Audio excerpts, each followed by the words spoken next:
So with Dawn of War 3 just days away, I thought I would do the community a service for those new to the series and Warhammer 40k in general, and go over the background of one of the main factions, the Blood Ravens. Bear in mind that this is going to cover a bit from the previous Dawn of War games and may include some information from the novels by Black Library, so spoilers and all pre-Dawn of War 3 content is expected in this video. Also, this is high level, not a granular detailed history, so some stuff is going to be left out. I'm going to be throwing a lot of names at you which may sound like gibberish, and that's okay. That simply means that you can ask questions in the comments that leads to more videos like this, or I can just answer in the comments. So, what are the Blood Ravens? Who are they? What are they like? Let's get started. Let's back up a bit. The Blood Ravens are a member of the human faction called the Imperium of Man, the central protagonist faction in the Warhammer 40k universe. Within the Imperium, one of the most elite forces and the de facto poster child of the fiction as a whole are the Adeptus Astartes, or Space Marines, when you don't want to sound pretentious. These are superhuman soldiers, selected from prepubescent boys across the galaxy under various conditions. These young boys are then subjected to intense training, surgical implementations, intense brainwashing, and genetic modifications. If the child survives by the time that they hit adulthood and graduates to become a full battle brother, they will be about 7 feet tall and be stronger, faster, more intelligent than the vast majority of humanity is even capable of, and fanatically loyal to the Imperium and its leader, the God Emperor of mankind. Now, there's exceptions to this, traitors, but that is effectively the gist of it. Think of a million Captain Americas in heavy armor with a lot less morality, and you're not exactly too far off. Space Marines, however, are not a massive cohesive force, but rather subdivided into roughly 1,000 chapters. Each chapter has roughly 1,000 fully fledged Marines with their own leadership, culture, history, recruitment practices, combat doctrines, etc.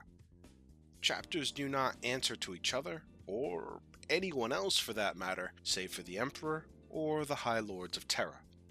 Each chapter is descendant from one of the original 18 Primarchs, each of whom were basically superhuman demigods that were the Emperor's own sons. Each Space Marine is like a fragment of their Primarch, and with all the modifications, are essentially like the Primarch's own sons. The Blood Ravens are simply one of these many chapters.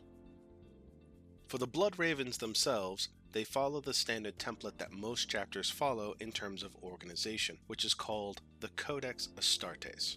Think of that as basically a large book that tells Space Marines how to wage war and to conduct themselves. They are led by a chapter master. In this case, that is Gabriel Angelos, who happens to be one of the heroes/elite units in Dawn of War 3. The chapter will be broken into 10 companies of roughly 100 Marines each. Each company, in turn, is led by a captain, with each squad within the company is led by a sergeant. They have additional support staff, such as a chaplain, to maintain discipline and zeal among the men. They have librarians to watch over the chapter records and provide guidance to the officers, apothecaries to monitor the Marines' health and harvest gene seed, and tech Marines to maintain the chapter's arsenal of weaponry. The support staff generally play an advisory role to captains and the chapter master, and are largely outside the chain of command within the chapter. Beyond that, they have the usual equipment for a Marine chapter, such as drop pods, Terminator armor, Predator tanks, whirlwind artillery, jump jets, and other staple items. Being a largely Codex-compliant chapter means that they have a large variety of equipment to choose from, and their combat doctrines remain fairly flexible. Now, each chapter has some uniqueness to them, and the Blood Ravens are no different in this regard. The first and most noticeable aspect of the chapter is that they regularly seek out knowledge and relics, even that which is forbidden. They jealously guard what they find within the chapter fleet, only giving out that information to outsiders on a very strict need-to-know basis. Their battle cry, "Knowledge is power, guard it well," reflects their way of thinking. Even Gabriel Angelos, the stern hardliner that he is not above securing information and relics from less than stellar sources, such as, say, from the Eldar, if it means victory. The chapter contains many relics from ages past, even those that are from other chapters, but they were supposedly gifts. Due to the hoarding of knowledge and their occasional practice to ignore summons to war to go hunt down some ancient artifact somewhere, puts the chapter on uneasy terms with other power players in the Imperium, such as, say, the Inquisition, who always kind of frown on too much information being spread around or being known by other organizations. However, due to all of this knowledge, the Blood Ravens are very skilled at fighting a very large variety of enemies, even if they haven't encountered that particular enemy in decades or centuries. They aren't the best in any field, but they aren't going to be caught flat-footed either.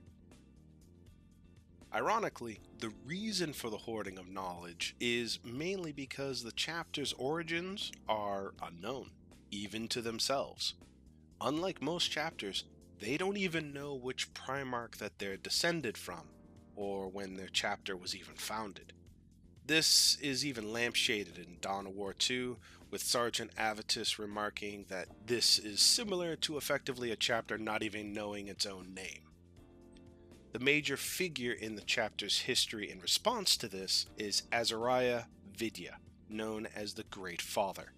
He is the first person to hold the position of both Chief Librarian and Chapter Master simultaneously, mainly due to really serious losses in a given campaign.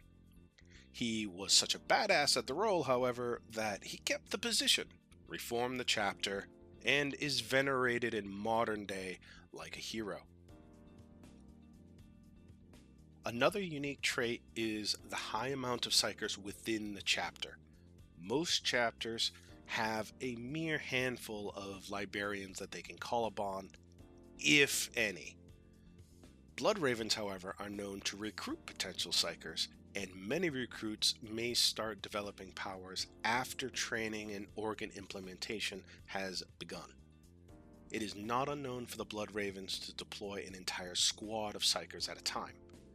This even extends to granting some of them even officer status, which, as with Vidya that I mentioned earlier, this is incredibly rare among Space Marines due to their fear of corruption and possible possession of a librarian, because their psyker powers are drawn from the warp, which is essentially hell and full of demons.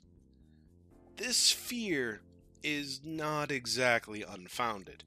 In fact, the previous chapter master to Gabriel, Chief Librarian Azariah Kairos, yes, another Azariah, I don't want to pronounce that name anymore, became corrupted by chaos and ascended to become the Demon Prince of Khorne. Look, as a quick aside rant, Relic does a fantastic job with background material being fairly consistent, but having a psyker, which Kairos was, follow and be accepted by a chaos god Khorne enough so that way he's going to become a demon is just a massive oversight.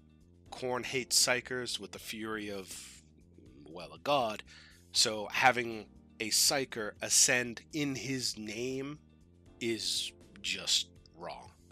Alright, rant over. Kairos was ultimately defeated at the end of the Retribution expansion in Dawn of War 2, and not by Gabriel. As badass as Gabriel is, going solo against a demon prince is an incredibly quick way of getting your ass handed to you, and that is exactly what happened. Many people I have seen comment on the looks of Gabriel in the trailers, on how even though he's in a Terminator armor, he looks pretty jacked up. That's why. While their origin is never officially explained, the strongest rumor is that they are a loyalist splinter from the Thousand Sons Legion, which is a traitor legion back in the Imperium's early history. The Thousand Sons are primarily a legion of Psyker Space Marines, and their Primarch was the most powerful human Psyker in existence, second only to the Emperor. This alone is plenty enough reason to conveniently have their origins quote-unquote lost. The Blood Ravens have been the poster child for Relics Dawn of War series, and as such, most of their development has come through the video games. They have not had a pretty history, with many notable characters turning traitor within their ranks, including the aforementioned Kairos. Gabriel, however, let's be real, he brokers no sympathy or mercy to anyone who is a traitor, even if they are a beloved battle brother. And after Retribution, he led a very thorough cleansing of the chapter, culling any aspects of chaos. Supposedly, the chapter is pure now. We'll see if that holds in Dawn of War 3. That's it, folks. I didn't cover everything, otherwise I'd be talking all bloody day. If you want to know more, I suggest either the Warhammer 40k Wiki, Lexicanum, or even ID4chan for more information on the background of the Blood Ravens if you happen to be interested. Links are in the description below. Feel free to post any questions and I will endeavor to try to answer them. Otherwise, if you enjoyed this video and want more like it, by all means, please comment or like on the video, or just, do both. And of course, subscribe to our channel for more upcoming gameplay videos, and possibly more videos going over the background information of Warhammer 40k. Have a great day.